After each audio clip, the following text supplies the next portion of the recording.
अस्सलाम वालेकुम friends, welcome back to my channel and I hope you all are doing well. और आज मैं आप लोगों के साथ बात करने लगी हूँ कनाडा वीज़ा के बारे में, उसकी रेशो के बारे में और उसको कैसे प्रोसेस करें आप, जिससे कि आपके चांसेस ज़्यादा हो कि वीज़ा अप्रूव हो जाएगा।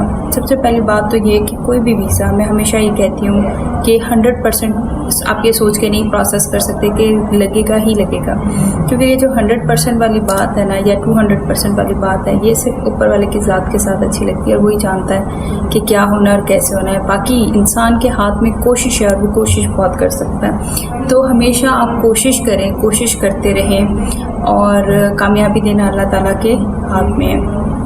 अब बात करते हैं इस प्रोसेस के लिए।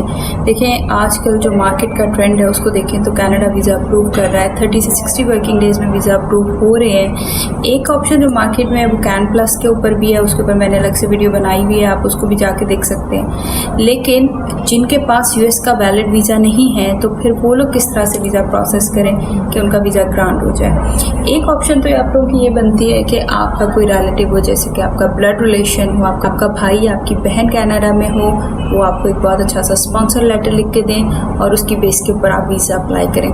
लेकिन इसमें भी एक बात याद रखें कि स्पॉन्सर लेटर जो है वो एक प्लेन पेपर पे अपना घर का address, email address, cell number लिख के देने से जो है एक स्पॉन्सर लेटर नहीं बनता। अगर आपने उस स्पॉन्सर लेटर को वैलिडेट करना है तो इसका मतलब उसके साथ उनके और डॉक्यूमेंट्स भी लगेंगे, जिसमें उनका पासपोर्ट, टैक्स के डॉक्यूमेंट्स, उनके अगर वो रेंट पे रहते हैं तो रेंटल एग्रीमेंट, और अगर उनका अपना घर है तो उनकी डिटेल्स, उनकी बैंक स्टेटमेंट, ये सारी चीज़ें एक स्पॉन्सर लेटर को वैलिडेट करती हैं। हाल ही एक पेपर के ऊपर ये डिटेल्स लिख के देने से वो आपका स्पॉन्सर लेटर नहीं बनता।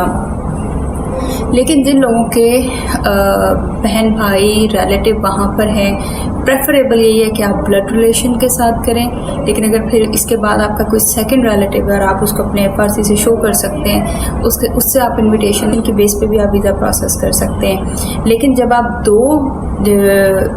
आप इस तरह से वीज़ा प्रोसेस करते हैं तो आपके स्पॉन्सर की डिटेल्स को भी चेक किया जाता है और आपकी डिटेल्स को भी चेक किया जाता है, क्योंकि समटाइम्स हमारे माइंड में ये आ जाता है कि अगर मुझे वहाँ से स्पॉन्सर कर दिया जाए, इवन वो हमें ये भी लिख के दे दें कि जी इनका सारा एक्सपेंस हम करेंगे, तो हम ये सोचते हैं कि जी हमारा वीज़ा लग जाएगा। ऐसा नहीं है। आपका जो होम कंट्री है जहाँ से आपने वीज़ा अप्लाई करना है, यहाँ पर भी आपके पास प्रॉपर डॉक्यूमेंटेशन होनी चाहिए। आपकी प्रॉपर एक बैंक स्टेटमेंट बनी होनी चाहिए, वो मेंटेन होनी चाहिए। ऐसा नहीं है कि आपने किसी से उठा के अपने बैंक में पैसे रखे, वहाँ से इनकम्प्लीट जो है वो स्पॉन्सरशिप लेटर मंगवाया और वीज़ा प्रोसेस कर दिया। इस सूरत में भी आपका वीज़ा रिफ्यूज़ होगा। ये आपने कनाडा का अपना वीज़ा प्रोसेस करना है, प्लीज़ इस बात को माइंड में रखें। डॉक्यूमेंटेशन बहुत इम्पॉर्टेंट है, क्योंकि वहाँ पे आपका कोई इंटरव्यू नहीं हो रहा होता।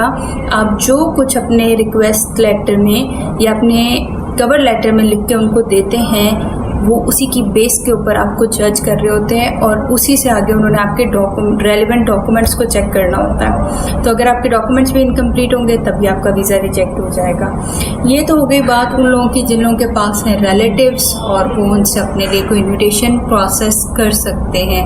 अब बात करते हैं कि जिन लोगों के पास कोई भी नहीं है, उनका कनाडा में कोई भी नहीं है और वो वीज़ा अप्लाई करना चाहते हैं, वो बिल्कुल अप्लाई कर सकते हैं। उनकी अपनी डॉक्यूमेंटेशन जो है वो बहुत अच्छी होनी चाहिए, ट्रैवल हिस्ट्री अच्छी होनी चाहिए। उनके पास अगर वो जॉब करते हैं तो एम्प्लॉयमेंट के कंप्लीट डॉक्यूमेंट्स, आपके एग्रीमेंट से लेके आपकी सैलरी स्लिप तक प्रॉपर डॉक्यूमेंटेशन, और वो बहुत हाई रेजोल्यूशन पे आपका डॉक्यूमेंट जो है वो स्कैन होना चाहिए। कैम स्कैनर से स्कैन करके उसके ऊपर मत अपलोड कर दें, डॉक्यूमेंट की क्वालिटी बहुत नीचे गिर जाती है।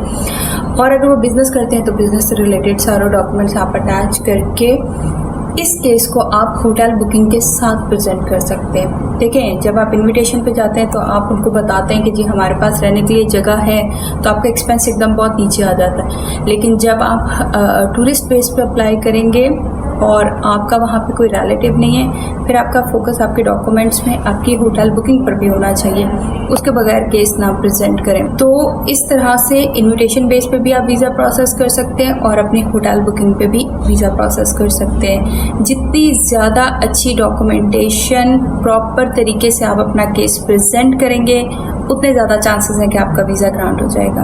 अगर आपको मेरी ये वीडियो अच्छी लगी है तो इसको आपने लाइक और मेरे चैनल को सब्सक्राइब ज़रूर करना है। Thank you so much.